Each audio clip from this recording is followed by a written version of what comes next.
In this video, we're going to take a look at how to create Drawing 1 in Activity 1.2.4 Fundamentals of Dimensioning. We're going to start off in Inventor by changing our project folder to Settings, and we're going to create a new one, a new single user project.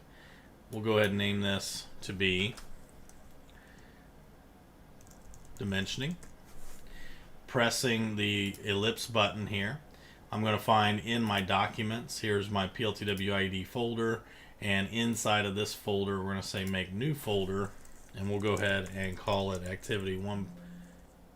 Let me go ahead and rename here. Activity 1.2.4 Fundamentals of Dimensioning. And we're going to select that folder and say OK. That's going to show you where it's going to route. We're going to select Finish. Dimensioning becomes the new project name, and we'll select Done. Let's go ahead and click on New. We'll select a new standard IPT and select Create. As the part environment loads, we're going to start off by start a 2D sketch on the XY plane. Here I'm going to go ahead and utilize a 2-point rectangle, select the origin, and then go ahead and we'll dimension this to be 3.5 inches wide. Again, if we need to select the front of the view cube, that'll size up our sketch. The height of it is going to be 2.5, and we are fully constrained, which means we can finish the sketch. And we can go ahead and extrude this shape to be 1 inch. And I'll go ahead and flip the direction to send it backward. We're going to go ahead and start a 2D sketch on the top face of this new block. Select the center diameter circle. The center of this is going to be a 0.5. And we're going to go ahead and dimension from the left edge to the center of the circle. It's going to be 0.75, and from either the front or the back, either one, it's going to be a value of 0.5. We're going to finish. I'm going to go ahead and extrude, and we're going to reverse the direction, and we're going to go ahead and say through all as the option, and go ahead and say OK. Our next one is going to be to start a 2D sketch on the front face. I'm going to draw another circle. This is going to have a diameter of 1.5. The dimension from the bottom to the center of the circle is going to be 1 inch. From the right side to the center of the circle is going to be 1.5. Go ahead and finish the sketch. We'll extrude, again, flipping the direction, going through all, noticing the Boolean operation sets to cut, and selecting OK. I'm going to go ahead and save this. We will call this Drawing 1, since that's the name that they give in the activity.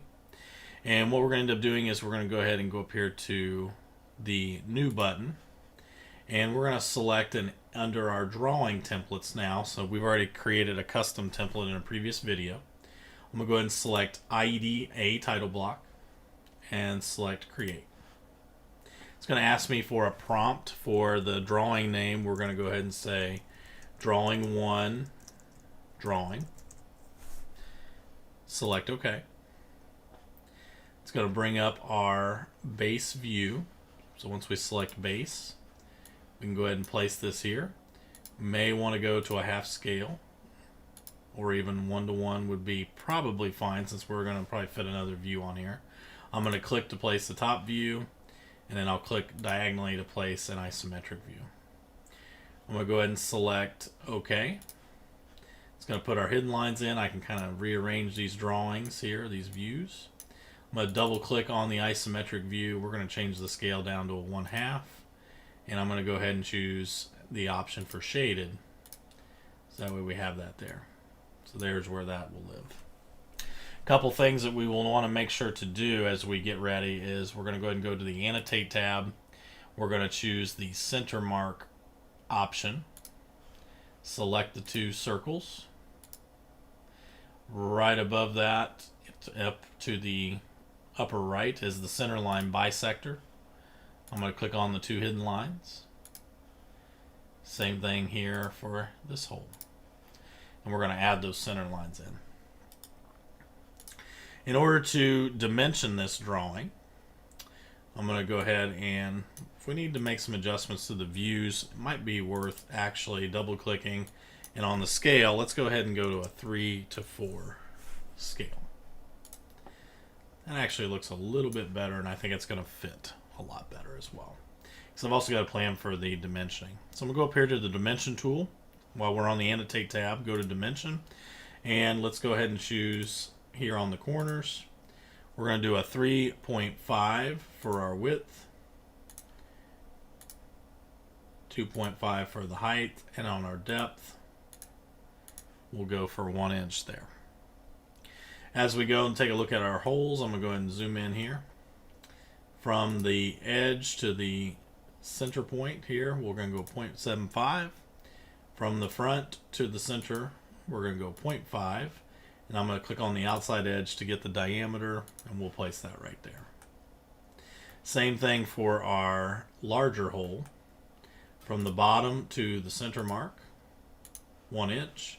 From the right side to the center mark, we're going to place 1.5. And then we're going to go ahead and select the circle for the diameter, and we can place that down here. I'm going to right click and say OK.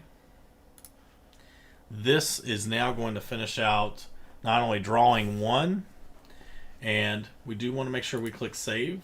So this is called drawing 1. I would probably say, we'll go ahead and say drawing 1 drawing.